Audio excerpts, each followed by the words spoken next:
J'appelle l'eurodéputé Jean-Luc Mélenchon. Comme beaucoup de choses très pertinentes ont été dites, je vais me permettre de donner quelques conseils. Le premier est de rester en alerte intellectuelle permanente. Ne suivez pas la rumeur, le bruit, la fureur d'un instant, les boucles médiatiques qui répètent du matin au soir les mêmes choses, parfois, parce que c'est comme ça, c'est le métier qui est ça, c'est l'effet de système. Ils parlent de choses dont ils ne savent rien. Quand l'accord a été signé, vous avez entendu immédiatement commencer le chœur des louanges sur le couple franco-allemand, c'est Karl Androden, et sur le fait que enfin un accord était là, ouf, la Grèce restait dans l'euro, sans que personne, au moment où ces mots étaient prononcés, ait été en état d'avoir lu correctement, en langue française, le texte qui avait été signé, car ce texte était en anglais, et il n'a pas été distribué avant la matinée du lundi. Si bien que tout ce qui s'est passé de dimanche soir à lundi midi était du commentaire sur des choses que personne n'avait lues. Donc c'est dans cette ambiance que nous évoluons. Ici, nous sommes quelques petites dizaines, nous sommes représentatifs de milliers d'autres personnes qui aimeraient être avec nous à cet instant, et je remercie les médias qui sont venus. Mais à travers nous, un message passe. Vigilance, exigence intellectuelle, ne pas croire ce qui se dit, de manière à tenir un cap, car nous sommes dans un moment historique de la vie de l'Europe. On ne peut tenir son fil qu'au plus haut niveau d'exigence intellectuelle. On ne doit pas se déterminer par rapport à ce que celui-ci ou celui-là fera. Ce n'est pas le sujet. On se détermine par rapport à ce qui est juste et bon pour tous. Le contenu de cet accord est inacceptable pour toutes les raisons qui vous ont été données. Mais j'en ajoute d'autres qui ont à voir avec notre propre combat. Si nous acceptions que dorénavant, une structure comme l'Eurogroupe, qui n'a aucune existence institutionnelle, aucun règlement intérieur, décide qui a le droit d'y siéger ou pas, cela veut dire que demain, on pourrait avoir une réunion, ou alors que nous gouvernerions ce pays, quelqu'un dirait les Français sortent, du moment que les 17 autres en seraient d'accord. Si nous l'acceptons pour l'un, nous devons nécessairement l'accepter pour nous-mêmes. C'est pourquoi la méthode avec laquelle a été acquis cet accord compte au moins autant que le contenu de l'accord. On ne peut pas accepter que lorsqu'il y a des institutions que nous-mêmes nous critiquons, que nous-mêmes nous condamnons, mais qu'eux approuvent et auxquels ils se réfèrent sans cesse, eux-mêmes n'en tiennent aucun compte. Il y a l'Eurogroupe, il y a le Conseil des ministres, il y a le Conseil de gouvernement, et tout le reste n'existe pas. Donc cette institution-là, cette réunion-là, elle n'a aucune valeur. Et il n'y a aucune raison qu'un accord s'y conclue. Le président Hollande a fait le pharo en disant, eh bien oui, faisant mine d'être faussement indigné, oui, quand il y a un directoire en sang plein, et quand il n'y en a pas, il n'y a aucune décision possible. Mais quel aveu incroyable du caractère antidémocratique de cette union et de son incapacité à prendre une décision, que de se vanter soi-même qu'à la fin, il faut être à deux pour faire des propositions parce que les autres en sont incapables. Donc, ce moment-là est inacceptable parce que la même chose pourrait se produire demain et nous, les Français, nous serions conduits à dire que nous ne l'acceptons pas. Tout à l'heure, on a bien résumé, je crois, l'idée qu'il faut procéder, au fond, comme procède Tsipras, première manière. Il commence par dire, je vous propose de sortir par le haut. Évidemment, il ne sort pas par le haut.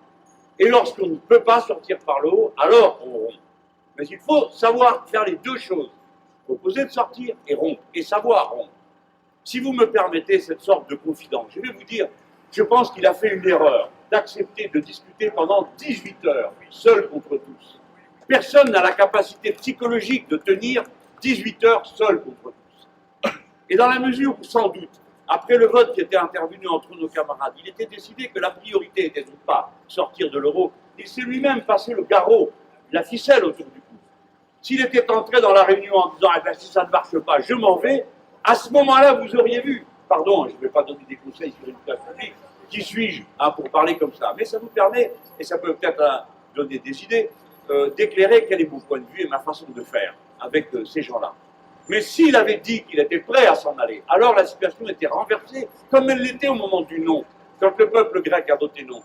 Car à ce moment-là, c'est les autres qui doivent acquitter l'ardoise. Le Grexit n'a jamais été une menace sérieuse, pour la raison qu'il n'existe pas de règlement permettant de mettre la Grèce hors de l'euro. Et que dans le cas où il l'aurait fait, à supposer qu'il l'ait fait, je ne sais pas par quel moyen, il aurait dit, allez, les Grecs dehors, vous n'avez plus d'euros.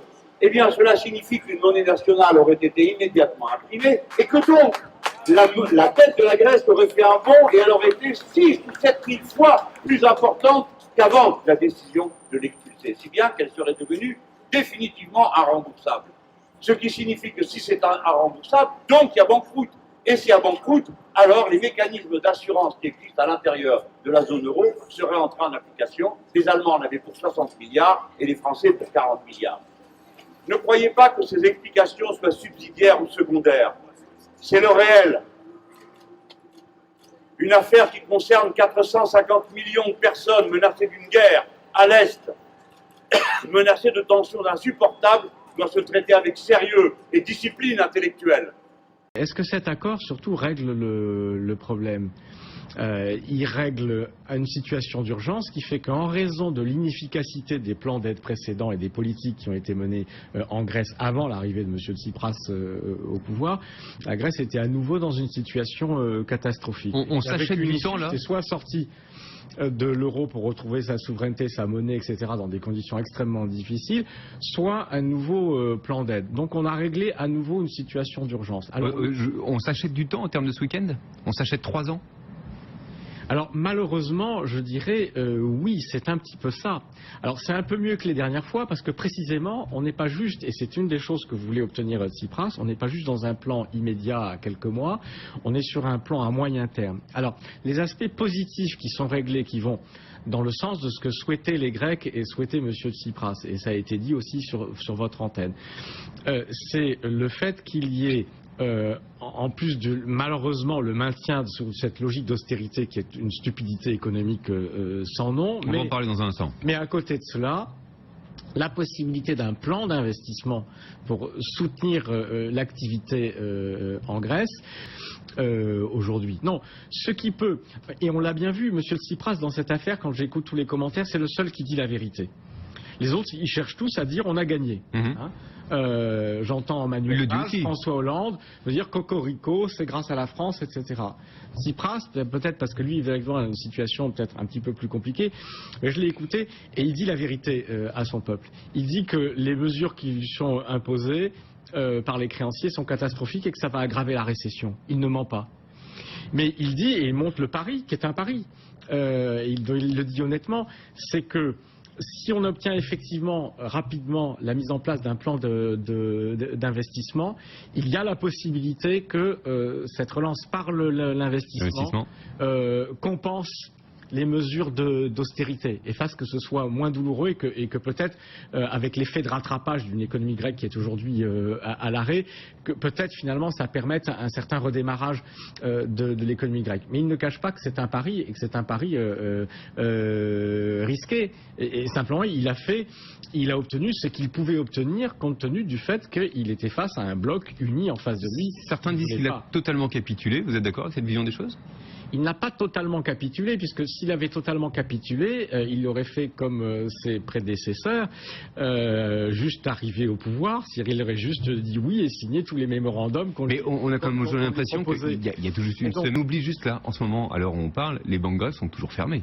Il va falloir les rouvrir un jour ou l'autre. Ça aussi, ça va être compliqué là aujourd'hui. À moins d'avoir des charters de billets qui partent pour éviter l'effet de panique. Si demain à 15h, il n'y a plus d'argent, il n'y a plus de cash dans les banques, ça va prendre du temps aussi de rouvrir les banques grecques là. Alors, deux choses. D'une part, parce que j'entendais que la Banque Centrale Européenne, de manière tristement ironique, dit maintenant que, compte tenu de l'accord qui a été signé, il n'y a pas de nécessité de relever le plafond de liquidité d'urgence pour la Grèce.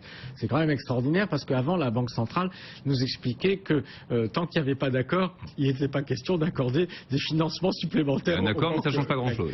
Donc, c'est assez extraordinaire parce que ça révèle la naturelle de l'intervention de la Banque centrale dans cette affaire-là, qui a joué un rôle qui est bien au-delà de ce que lui permet les traités, qui était un rôle de pression et de pompier pyromane, car à un moment où il y avait des vraies tensions, des vraies inquiétudes sur la Grèce, c'était le moment où la Banque centrale devait relever les plafonds des liquidités d'urgence, justement pour éviter la panique, pour assurer les Grecs, et donc éviter que du coup, notamment le vote du référendum référendum et les négociations se fassent dans un état de panique et sous cette pression. Et donc maintenant il dit si l'accord est signé et que donc ça va rassurer les gens, il n'y a pas besoin. Alors en même temps, sur le fond, c'est en partie vrai, je pense. Cet accord montrait la solidité du couple franco-allemand. Quand même l'impression que la solidité en a pris un sacré coup dans l'aile. Aujourd'hui, parce que vous le disiez, on cherche un gagnant, on cherche un perdant, qui a gagné? Est-ce que c'est une victoire personnelle de François Hollande? Évidemment, il va le présenter comme ça. Il a commencé tout de suite dès sa première conférence d'après. Selon lui, tout le monde a gagné. Quand on reprend sa déclaration, décision historique qui permet à la Grèce de rester dans la zone euro et un choix courageux d'Alexis Tsipras. C'est un peu l'école des fans, tout le monde a gagné. Mais je dirais François Hollande aurait gagné si, quand M. Tsipras est arrivé au pouvoir en janvier, si M. Hollande avait été en mesure de faire entendre raison à l'Allemagne et d'obtenir dès le mois de janvier qu'au lieu d'avoir un front uni de tous les pays de l'Eurogroupe pour faire obstacle à la politique de M. Tsipras, on ait au moins un front uni franco-allemand pour dire cette option-là de blocage total, ça pousse la Grèce hors de l'euro. On n'en veut pas, donc il n'en est pas question et on commence tout de suite à discuter des vrais compromis qui permettront à la Grèce de rester dans l'euro. On aurait évité ces 6 mois pendant lesquels l'économie grecque a été totalement à l'arrêt, ce qui est un supplément d'ânerie économique, mais un supplément de souffrance pour le peuple grec, pour rien du tout. Là, je dirais oui, chapeau François Hollande. Bon, la réalité, c'est que précisément pendant ces 6 mois, eh bien, François Hollande a beaucoup parlé et il n'a pas fait ce qui était en son pouvoir pour obliger à ce qu'on aille plus vite vers un vrai compromis. Or, la France a ce pouvoir. Donc, François Hollande a ce pouvoir en tant que président de la République parce qu'on peut dire non à la Grèce. Un petit pays, on peut dire non à la Lettonie qui voulait, mais on ne peut pas dire non à la France. Si la France pèse de tout son poids et dit là, il est hors de question avec une Allemagne qui pèse aussi tout son poids en face. Oui, bien sûr, l'Allemagne pèse aussi de son poids en face, mais Angela Merkel, de ce point de vue-là, en fait, est en ligne avec François Hollande. Elle n'avait aucune envie d'aller vers un scénario elle ne voulait pas celle qui allait faire chuter la Grèce. Elle n'avait aucun intérêt politique à cela. Elle avait juste un problème de dissension dans sa majorité, mais exactement comme François Hollande, qui a un problème, vous savez bien, notamment avec mon parti, le parti de gauche, qui a un problème, c'est qu'il y a des gens qui seront une position plus dure vis-à-vis du fonctionnement de la zone euro. Donc en réalité, on a un couple franco-allemand qui fonctionne. Pourquoi? Parce que Hollande comme Merkel, en réalité, sont sur la même ligne politique, très très largement. Vis-à-vis de l'euro, ce sont des europhiles un peu robéas convaincus qui pensent que ça fonctionne très bien, qui étaient pour le traité constitutionnel européen, qui étaient pour le TSCG, la règle d'or budgétaire, parce que François Hollande finalement l'a accepté après avoir dit qu'il l'avait renégocié, donc qui étaient pour les politiques d'austérité, qui étaient pour les plans infligés à la Grèce depuis 5 ou 6 ans, donc ils sont en ligne. Il y avait une vision à peu près commune. Donc on a mis en scène, et notamment du côté de la présidence de la République, on a mis en scène une soi-disant différence entre la France et l'Allemagne sur cette question pour donner un prétendu rôle à monsieur le président de la République. En réalité, malheureusement, on a une France et une Allemagne qui ont été en ligne sur des politiques stupides, qui ont abouti à un massacre de l'économie européenne et qui, là, face à l'urgence d'une situation qu'ils ont eux-mêmes créée en permettant à ces politiques stupides de se poursuivre, eh bien, devaient sauver la zone euro et sauver l'image d'une solidarité. C'est ce qu'ils ont fait ensemble. Ils auraient pu le faire dès le mois de janvier. D'un mot, il y aura vraiment en quelques secondes, il y aura un avant, un après.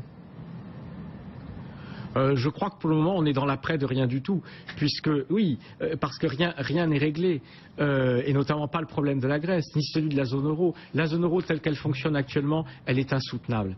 C'est-à-dire si on ne change rien aux règles, s'il n'y a pas un gouvernement économique justement, est-ce que c'est pas l'occasion démocratique, s'il n'y a pas des moyens de transfert budgétaire solidaire entre les États via un budget européen, bref, si on n'a pas une espèce d'Europe fédérale qui me paraît hors de portée, hors de vue à très court terme, elle finira par éclater. Si on reste sur la logique des politiques d'austérité à chaque fois qu'il y a un problème, et que par ailleurs on ne fait rien pour lutter contre la spéculation financière, contre les produits financiers toxiques qui sont à l'origine de la crise, et on n'a rien fait pour le moment pour lutter contre cette spéculation. Alors les crises reviendront, les mêmes crises de l'euro, les mêmes crises de banques privées qu'on transforme en crise de la dette publique, et cette zone finira par éclater. Donc ces problèmes de fond n'ont pas été réglés, et le problème de la Grèce n'est pas réglé parce qu'on ne sait toujours pas si ce mélange d'austérité à court terme et de plan d'investissement, mais quand, dans quel délai, vont sortir la Grèce de l'ornière de la récession et de la stagnation. Donc rien n'est réglé. On verra tout ça. Merci beaucoup.